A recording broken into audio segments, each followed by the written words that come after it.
lovely good afternoon. Welcome to the news at 12. Let's look at the top stories. CHUNGA dumpsite chokes with garbage as residents express their displeasure. President Hakainde Hichilema warns of Zambia's economic chaos if date is not restructured by March. Missing Cameroon journalist Martinez ZOGO found dead. Everton manager Frank Lampard sacked after defeat by West Ham. We have the details shortly. Hi ladies and gentlemen, I'm Chol. We're from Cho's Fitness Gym. We're a fully functional gym located along Twin Palm Road in Kablonga, right by Cheshire Homes Society of Zambia. So we have various classes that happen from Monday to Friday. We have aerobics, we have boot camp, we have step aerobics, we have spinning, we have kettlebell classes. They happen from 18 to 19 hours every day, and we are open from 06 until 20 hours. That's Monday to Friday. Then Saturdays 6 to 12, and then Sundays we are closed. And most public holidays we are open 6 to 12. For immediate coverage of any breaking or latest news in Zambia and around the world on Camnet television, call the numbers on your screen.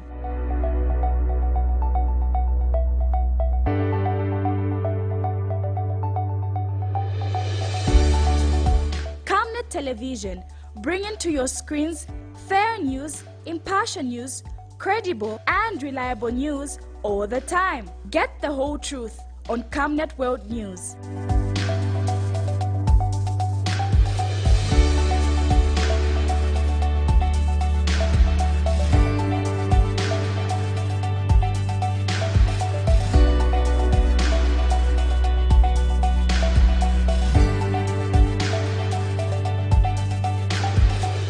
Camnet Television, not just another channel. Residents of Lusaka's Kamlanga Ward 9 in Kawata constituency have expressed worry over the continued floods emanating from the rains. Speaking to Camnet TV, the residents have lamented. Since some locations face this challenge, a check around Kamlanga Ward 9 area shows a sorry sight. Tasila Piri, a resident in the area, explains that water coming from the surrounding areas is stagnant due to blocked drainages.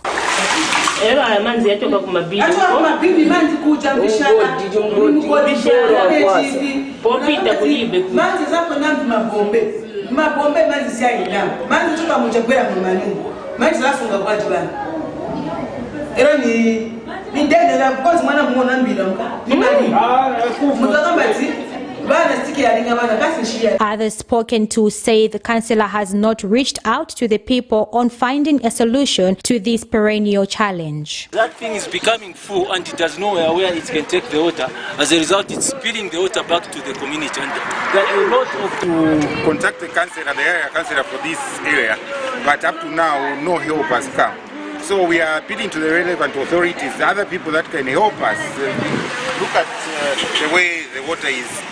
Meanwhile, both area councillor and the Lusaka City Council were unreachable by broadcast time.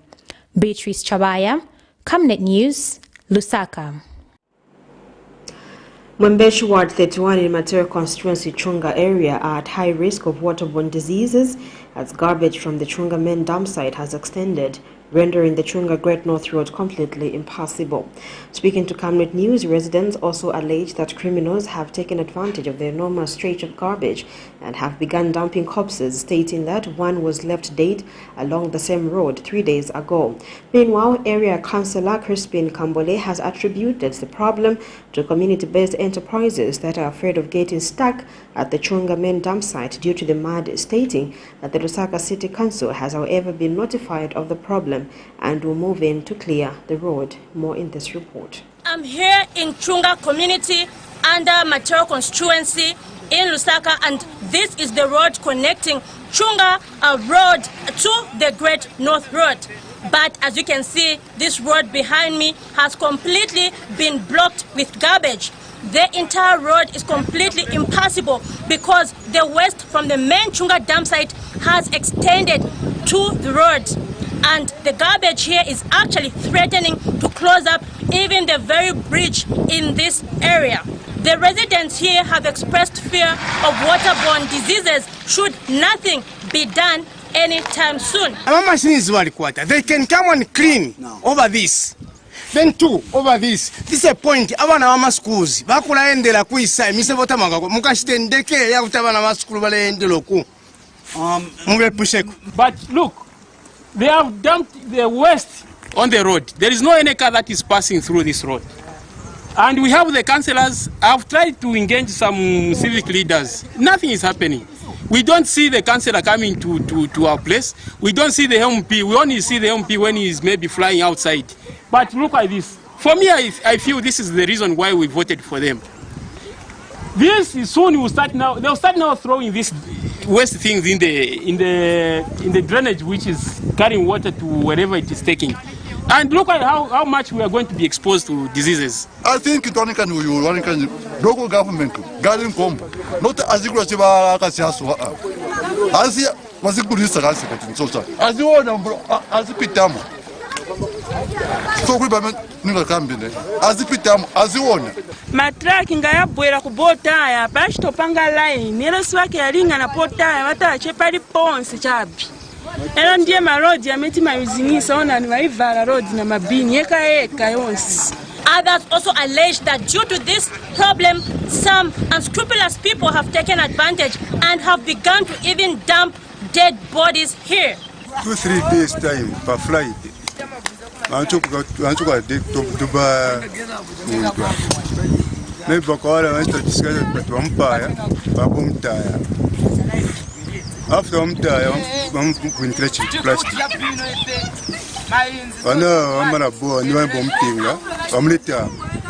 garbage so panotienda na mendotasi ya moto kastizo mpitu zapita Bwanji road wavala Darema kudanda ula.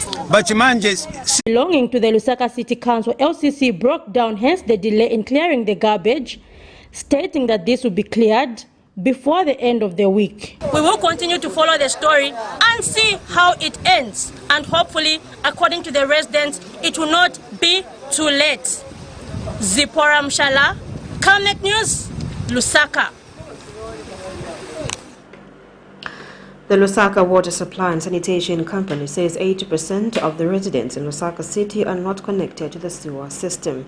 In an interview, Lusaka Water Supply and Sanitation Company Managing Director, Engineer Jili Chiyombwe, says the water utility needs about $1.9 billion if it was to resolve all the existing water and sanitation challenges in Lusaka.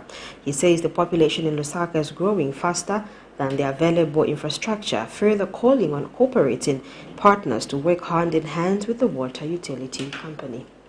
Access to clean water and good toilet infrastructure in Zambia is still a challenge, despite these being basic needs. The situation is more profound in peri-urban areas, which make up about 70% of the population in Zambia's capital city, Lusaka, according to the United Nations, as most people depend on shallow wells for water and old model pit latrines for toilets. The Lusaka Water Supply and Sanitation Company says the water utility has been having challenges in coping up with providing water and sanitation services due to the population, which is growing faster than the available infrastructure, and will need about $1.9 billion United States dollars to solve these challenges. Lusaka Water Supply and Sanitation Company Managing Director Engineer Jili Chiyombwe was speaking to Camnet News. Need to expand, the infrastructure to cater for the increased population. In this case, we're talking about more water production, more distribution, infrastructure to be able to get this water to the beneficiaries. So, in a nutshell, yes, this leads to increased demand. Like we said in there, we have an investment master plan for water supply and a separate one for sanitation. So we've done projections for population growth from 2010 up to 2035, which is a 20-year planning horizon. So for each year, we know or we projected what the demand for water is going to be and what the matching infrastructure development is also supposed to be. He has, however, reviewed that the water utility has since 2020 managed to safely empty 15,000 pit latrines, representing about 40 meters of fecal sludge, further expressing hope that the country will achieve its 2030 goals of achieving good sanitation. We are working towards that. And there's every effort to be able to achieve that. And we are working very closely with the Ministry of Water Development and Sanitation. He has emphasized on the need for cooperating partners to come on board to ensure that the set goals are achieved. Zipporah Mshala, Camnet News, Lusaka. Zambia's President Hakainde Hichilema has warned that if the debt negotiations are not concluded by the end of the first quarter this year, the country will be in a difficult situation to effectively manage its economic affairs. The president says he hopes that the conclusion on the restructuring program with the official debt creditors and IMF will be done within the first quarter of 2023 if the country is to continue attracting more investment, improve trade, and create more employment opportunities for the country. The president was speaking at State House in Lusaka Monday when visiting IMF Managing Director Kristalina Georgieva called on him. Meanwhile, Ms. Georgieva says the IMF is gratified to see that the Zambian government has in the last 1 year shown commitment towards building a vibrant and strong economy, which is key in any restructuring program. Details are in this report. Many stakeholders have raised concerns as to why the debt restructuring process for Zambia has taken long, despite many assurances from the International Monetary Fund (IMF) that all creditors have agreed to come on the negotiating table. As it stands, Zambia currently owes more than 40 creditors, and China is being owed the majority of the debt. In speaking at State House Monday, Zambia's President Hakainde Hichilema says if the negotiations are not concluded by the end of the first quarter this year, the country will be in a difficult situation to effectively manage its economic affairs. The president was speaking when visiting IMF Managing Director Kristalina Georgieva called on him. It's really, if not concluded soon, it's going to distort all the good efforts that we've been making to reconstruct the economy, to bring investment, trade, to create jobs, business opportunities for our people. So we would like, as we work with each other on our own program, the next phase is to recognize, yes, the gains we've made at the economic level, stability efforts can be impacted negatively by this environment. The president has also urged Zambians to avoid peddling the perception that the IMF was a foreign entity which was bent at destroying the third world economies. There's been a connotation given that IMF is a foreign organization. It's an entity that is owned by certain people. Contrary to that perception, the IMF is owned by us. The IMF is our creation as a global community to respond to issue specifics, and the constituting documents are very clear. But more importantly, for us as Zambia, we're members of the IMF. Meanwhile, Ms. Georgieva says she is impressed that the Zambian government has in the last 1 year shown commitment towards building a vibrant and strong economy, which is key in any restructuring program. Stress first how impressed we are by the progress you have made on reforms. Reforms sometimes may be short-term painful, but they always make an economy more vibrant, more attractive, stronger. And Ms. Georgieva has welcomed Zambia's request to be considered for the Resilient Trust Fund, adding that this fund is vital in helping developing countries access resources for investing in key economic sectors such as renewable energy, agriculture, and other climate-resilient industries. I'm very interested in particular in supporting you to create conditions for more private investment in renewable energy and, very important, in agriculture.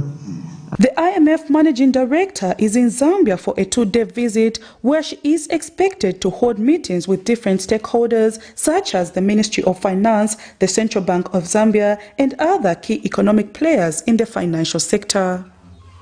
Prudence Chota, reporting for Camnet TV News.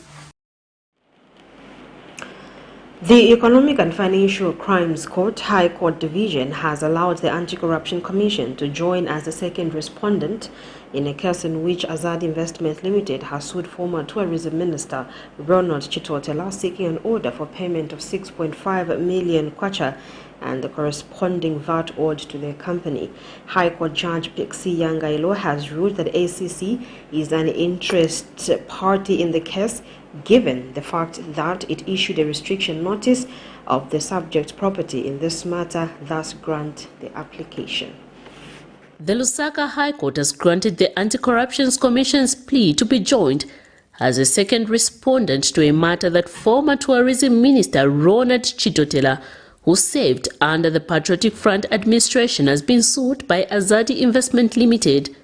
The Economic and Financial Crimes Court High Court Division has ruled that ACC is an interested party in the matter because the outcome of the case might affect it. The court has also established in its ruling that ACC is connected to the case, as it issued a restriction notice on a property which is subject to the case before court, and in order to avoid multiplicity of legal proceedings arising from similar circumstances, hence grants the application. In this matter, Azadi Investment Limited has dragged Patriotic Front, Pambashe Area Member of Parliament Ronald Chitotela, demanding payment of 6.5 million kwacha, being the balance for the construction of his house worth 9.6 million kwacha in Chongwe. Last year, ACC, through its investigations officer Gift Tembo, filed an affidavit informing the courts of the Commission's interest in the case, emanating from Azadi Investments Limited claim, which refers to the sale of a property belonging to Mr. Chitotela. ACC had submitted that the case is a gross abuse of a court process aimed at legitimately Mr. Chitotela holding on property which is reasonably suspected to be proceeds of crime. Mr. Chitotela denied having acquired the property through corrupt means, saying he entered into a contract to buy the property in question as a bare land in 2017 at a cost of 1 million kwacha. He had also submitted that he entered into an agreement with Azadi Investment Limited to build the said house. The same last year, SEC in its statement had alleged that the seized property was acquired by Mr. Chitotela using suspected proceeds of crime and was in fact registered in the names of a named businessman. Miriam Kaimba, reporting for Camnet TV News. In our international news, a popular Cameroon radio journalist who had been missing following what a media rights group called on as an abduction has been found dead, his employer and police said on Sunday. Martinez ZOGO was managing director of Yaoundé-based private radio station Amplified FM and the star host of a popular daily program, Embouteillage, popularly known as Gridlock. On the air, the 51-year-old regularly tackled case of corruption, not hesitating to question important personalities by name. He had been missing since Tuesday. In other news, Al-Qaeda-linked extremists stormed a regional government office in Somalia's capital Sunday, January 22nd, and 5 civilians were killed, the government said. The founder of the Amin ambulance service, Abdulkadir Adan, told the Associated Press that his team collected 16 wounded people from the scene. Here's a roundup of international news.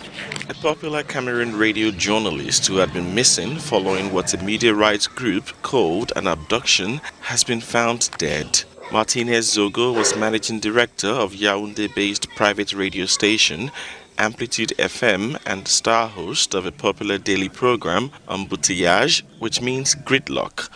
On the air, the 51-year-old regularly tackled cases of corruption. We found a body lying down. We did not know that it was really Martinez's body. We didn't know. We even wondered about who could come and make this problem for us, because the body was already decomposing. A large crowd gathered as ZOGO's body was taken to the morgue of Yaoundé Central Hospital for an autopsy on Sunday. Maestro, look at the sadness you're leaving us with. My God, we will be encouraged to continue this dignified profession in the way that you are departing. Well, I don't think so. It is inadmissible that someone is abducted in front of a gendarmerie and that they go 5 days without being found, only to be found dead. This means that we are without the responsiveness of our law enforcement and security forces. Cameroon's National Journalists Union has condemned the assassination and urged media workers to wear black on January 25 as a sign of mourning. At least 5 civilians were killed when members of the Al-Shabaab armed group set off a bomb, then stormed a government building in Somalia's capital, Mogadishu, on Sunday. According to the Information Ministry, attackers from the group charged into the block that houses the office of Mogadishu's mayor and engaged in a firefight with security forces. 5 assailants whose dead bodies you've now seen, and one blew himself up at the gate. Well, there were 6 attackers and all were killed by the security forces. On the other side, the civilian death toll is 6 and there are no more casualties. 16 people were injured in the attack, according to the ambulance services. Al-Shabaab, which has been fighting the Somali government since 2006 and seeking to impose its own interpretation of Islamic law, frequently carries out bombings and gun attacks across Somalia.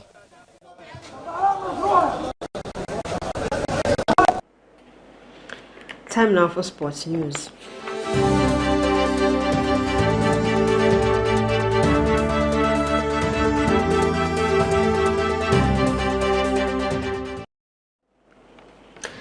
Everton have sacked manager Frank Lampard after less than a year in charge at Goodson Park. Defeat at fellow stragglers West Ham United on Saturday was Everton's 9th loss in 12 Premier League games. They are second from bottom of the table with 15 points from 20 matches, above Southampton on goal difference. Former England midfielder Lampard, 44, replaced Rafael Benitez in January 2022 with the team 16th in the table and helped Everton avoid relegation. Everton are now looking for their 6th permanent manager in 5 years. After a 1-1 draw at reigning champions Manchester City on 31st December, Everton have lost 4-1 to Brighton at Goodson Park, were knocked out of the FA Cup with a 3-1 defeat at Manchester United, and were then beaten by Southampton despite taking the lead before the latest defeat by West Ham. They have managed only 3 wins all season. There have been widespread and vocal protests from fans against the board in recent games, and supporters staged a sit-in demonstration after the loss to Southampton. Everton's board of directors missed that game because of what the club claimed was a real and credible threat to their safety. The club are yet to sign anyone in the January transfer window, but spent in excess of 80 million euros in the summer, including the 33 million euro signing of Amadou Onana from Lille and a 20 million euro purchase of Dwight McNeil from Burnley after receiving 60 million euros for Brazil forward Ricketson from Tottenham.